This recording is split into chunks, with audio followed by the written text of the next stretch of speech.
Ja, da sind wir auch schon wieder. Bei mir ist die Band Saor Patrol, sorry. Und ich muss natürlich das Interview auf Englisch führen. Die Herren können natürlich nicht allzu gut Deutsch, denn Schotten lernen halt Deutsch nicht in der Schule. So, I have to start in English and I'm very happy and very proud that you take your time to come to us and are ready to answer some questions. It's really a great honor to us because you're just a great band. No problem, no problem. So, it was your idea while shooting Gladiator to make a medieval band, is that right? Well, it was my idea during Gladiator to take up the bagpipes. Yeah. I took a set of bagpipes down there with me, and much to the annoyance of everybody else, learned how to play them.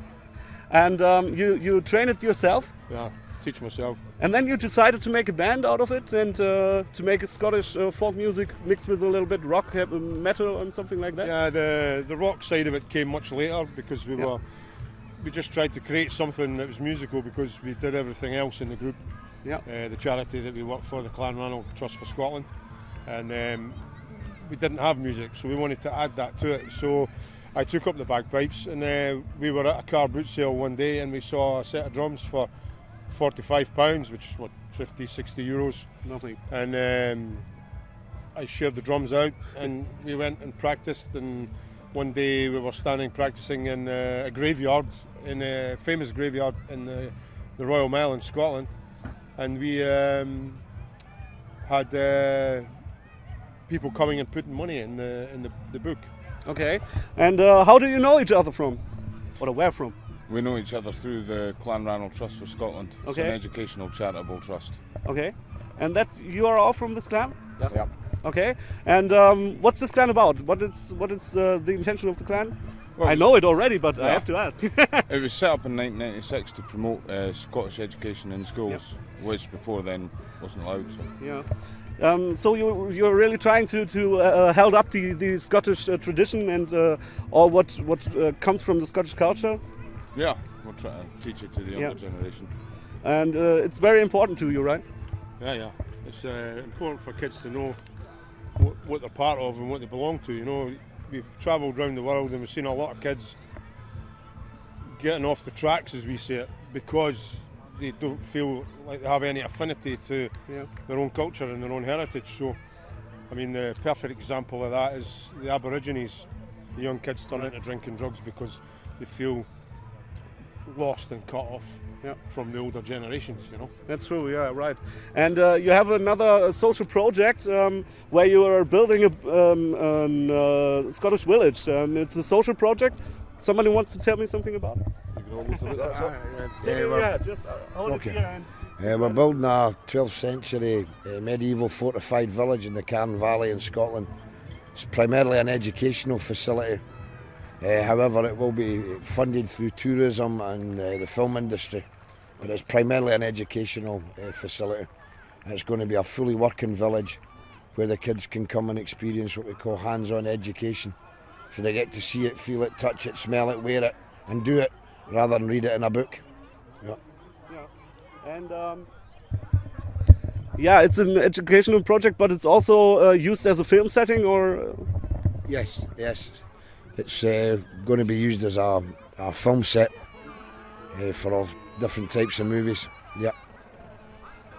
And it's also based around that people come to your town, like ex-criminals or war veterans that are traumatized by their experiences, and they are coming to town and going to build the town I mean, we include a lot of people.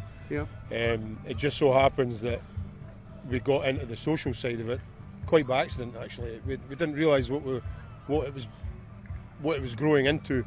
We were only supposed to be building a medieval fortified village, but the process of the construction has allowed people that would otherwise have been a bit lost and not part of something. It's brought a lot of people together, and it's created a kind of community. But we have young men and women they come to us as an alternative to going to prison. Yeah. They come to us through the community service that they are bestowed upon. It's been bestowed upon them by the courts. So they come and work with us. It's not a soft option either. It's actually probably more difficult working and more tough and hard working with us than it is actually out there doing other tasks. But they come back sometimes as volunteers afterwards, because they get it, you know, they totally understand what we're trying to achieve and what we do. It gives them a sense of belonging.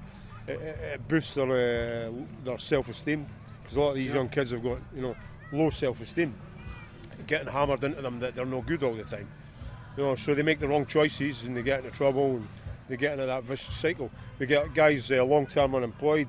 We get a lot of ex-war veterans that come to the project who have quoted many times that they haven't experienced that camaraderie outside the army before. Yeah. And they found it again coming to Duncarron. Okay. It's a great project. Is there a website about the project? I think there is. Yeah. I mean, there is a website, duncarron.com, DUNCARRON. We will blend it in down here. Yeah. But it's not so much up to date. If you want up to date day-to-day activities, just like us on Facebook. You can go to Duncarron Medieval Village. Okay. And you will see tasks and things going on every day.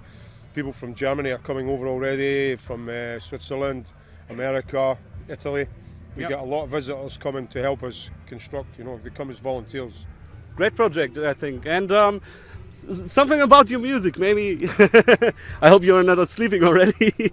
Your new album has come out this year. What is planned next? The plan is to go to the studio in January. Is it for a week, 10 days? Yeah, up in the Highlands of Scotland. And we'll be writing a lot of material over the winter. So hopefully we'll have a new CD out for MPS next year, including a live CD. So we're very busy. And the DVD as well. And the DVD as well. We just recently played Vakken, and some footage was taken from there. And basically the whole of 2012 will be documented on a DVD, which will be available next year. We shall all go towards the charity, of course. I'm looking forward to it. So am I. And okay, and I think, yeah, let me look. You have traveled to Japan with your music, if that's right. I think I read it somewhere. Taiwan, okay. How's the medieval scene there? Because I mean, in Europe it's getting bigger and bigger, but I never heard something that there is a medieval. There's no medieval. I'll start again. There is no medieval scene as such in Taiwan. Yeah. It was a music festival over it. A lot of the taiko drummers, the Japanese drummers, that was the kind of thing they were doing. They don't really have the medieval scene like what we have here. They have a good culture and an old culture, but they don't actually have these kind of festivals. Okay. And how did it come out? Just a second. How did they react to your kind of music? Loved it. They really enjoyed it. Again, it's the heartbeat that they felt. And bagpipes, a lot of them have maybe heard about, but they've not actually seen as such or heard, and they loved it.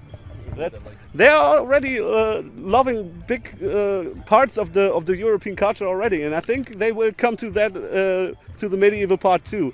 And yeah, your name is translated to Freedom Patrol. What's the meaning of the name? What? Well, it kind of had a double meaning for us when we're on film sets or on an event, you know, raising profile or funds for Duncarron. It was we don't like to be seen with cigarettes and plastic cups in our hands at events, so we tend to what we called it a shore patrol, which was the code word between us to say I'm going for a cigarette.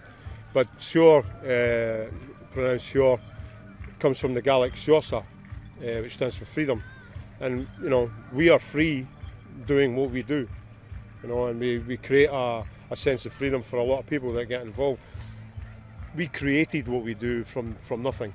Yeah. Clan Ranald Trust for Scotland, it was created from nothing. Duncarron was created from nothing. The band was created from nothing, you know, and it's through the freedom that we have playing music and working at Duncarron, you know, which is something, you know, I think everybody should be allowed to have something in their life that they can do, you know, and that's basically what we do. We're into being free to do what we want to do, and what we do is constructive. Yeah, that's true. Okay, I think we come to our last questions, which we always have to ask. So, but it's a little hard here because we are always asking if you favor beer or mead. But I think I have to add Scotch. We've all got varied tastes. Myself personally, I prefer red wine. Yeah, okay.